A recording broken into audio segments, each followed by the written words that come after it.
The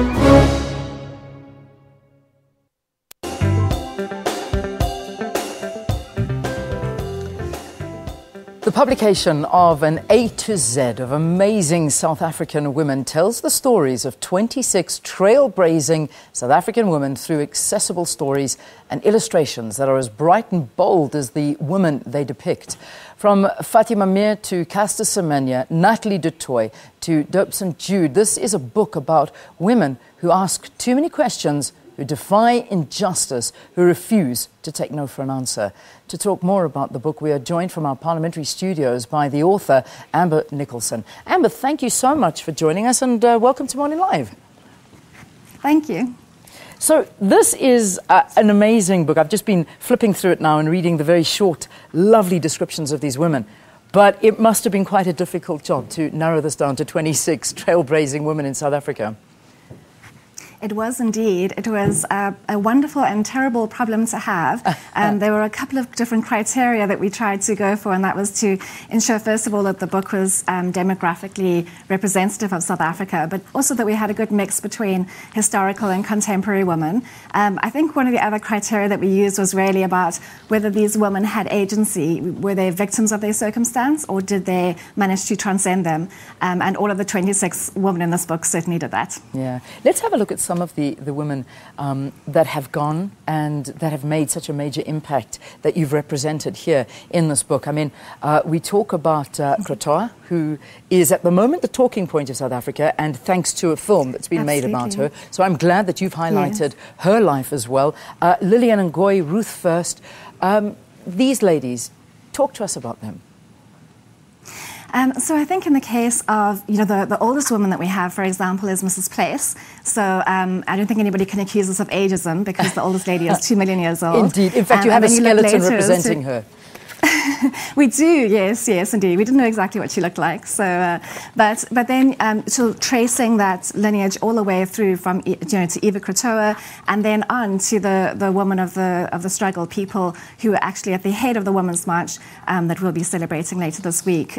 So Lillian Ngoyi, for example. Yeah, it's a wonderful, I mean, look, it is an amazing week here in South Africa when we talk about women and celebrating women and the great women that are here now and that have gone before us. But there's so many South African women doing great things in their communities as well. Unsung heroes, and I see that you've also mentioned a few of them. Yeah, so it was important for us to recognise not only the amazing women that we all have heard about, but also the everyday heroes that actually, make this country work. And so we left you for the unknown woman, and that includes the unknown women whose names we don't know, whose stories we don't know, but the ones who go out early to work and come home late and put food on the table. Yeah, it's quite incredible how we just seem to constantly pump out amazing women because, you have a look at the likes of Thuli Madonsela, who I think when people, talk about a South African hero, she certainly is the woman that comes to the tip of our tongue. And whenever anyone, and just in a casual conversation says, if you have to choose the first female president of South Africa, who would you choose? And Thuli Madonsela seems to come up. So she really seems to be a hero for many South African women. She would certainly have my vote. In the book we have a line for each woman, and in hers I believe it's something like because she's a symbol of integrity, and so we couldn't not have her in the book. Yeah, and then of course Winnie Mandela. What happens is you've gone through the alphabet from A to Z, and you've picked a letter representing their name. So W is for Winnie, and what you say, Winnie has lived her life in the public gaze. So it is not surprising that there are so many famous photographs of the woman who would become known as the mother of this nation. Did you get an opportunity to chat to these ladies at all, or was it just finding them and writing their stories down in a short, understandable way? So we tried very hard to make sure that the biographies were short and that the images were colourful. And in many cases, I was lucky enough to interview the woman in particular. Obviously, in some, Mrs. Place comes to mind. That wasn't always possible. Yeah, but yes, we really wanted to make sure that it was something that a young woman, a 13-year-old, would find accessible and interesting to read. I do like you, however, because I think that perhaps encompasses all of us, because there are many of us that are not represented in the book, but who do unbelievable work as well. And you've dedicated this one to unknown women. And you say here, whose stories we don't know, because there are many of those stories. Absolutely, indeed. And I think the question as well with the provocation of a book like this is to say, these women are exceptional, but, if women in South Africa weren't existing under the structural inequalities that they do so often, how many more Lillian Ngoyis or Ruth Firsts or Zanele Moholis would we have today? Yeah, yeah. You've also added some controversial characters into this. We talk about Glenda Kemp, and this surprised me. I have to say, this was one of the pages that I turned to and thought, okay, I am going to ask you why you included her. Perhaps some people not too familiar with Glenda Kemp. I'll read you just that little paragraph that you wrote on her. On a stage in South Africa, an almost naked woman is dancing under multicolored lights and a huge snake in her arms. As the music plays, the woman dances faster and faster. The snake wound around her body like a scaly feather boa. The woman is Glenda, a striptease dancer who became famous and notorious in the 1970s in South Africa. Her snake is called Opa. Why did you include her?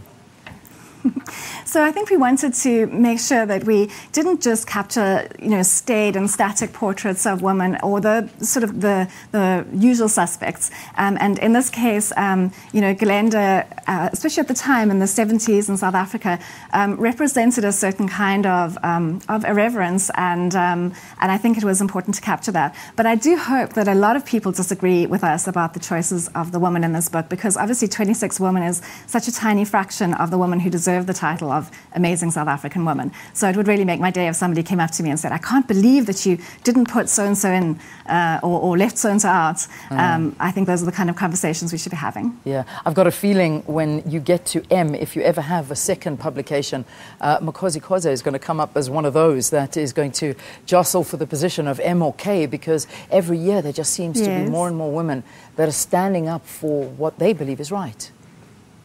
Absolutely, and some of them are so very young, and I think that in doing the research for these women, it was remarkable. It was a very humbling experience to see women in their early 20s who are really trailblazers. Yeah, I see that this publication was released after a crowdfunding campaign, but it also supports Funza, that's a South African non-profit dedicated to improving literacy among teens and young adults. Tell us a little bit more about this crowdfunding and the campaign. We decided to do a crowdfunding campaign so that people can pre-order the books. We did this on the platform of Thunderfund. And it was a really roaring success. And I think in many cases, even if the dream goal is reached, which in our case it was, it's a case of very few backers providing large amounts of cash. But in this instance, it really was a very granular effort, and it was actually just very many backers who all pre-ordered their one copy. And so it's thanks to them that the book exists today, and we're very grateful for that. So hopefully there will be a second one in the making. I think that you could fill volumes and volumes with the stories of these women, so yeah. I hope so. I hope so too. Tell me, how do you get a copy of this? How is this available for people to buy, and where can they find it? They should be able to find it in any good bookstore. In particular, Exclusive Books is doing a promotion for Women's Day, in which case people can get a copy for 20% off. So if you're looking for your copy, that's where to find it. That is fantastic. And how much is it retailing for? $2.95. Fantastic. All right, brilliant. And of course, I imagine some of the proceeds going to Funza as well, which is a great initiative to try and get more South Africans to read, more South Africans to write and tell their stories. Yes, indeed. Amber, thank you. Good luck. Fantastic initiative.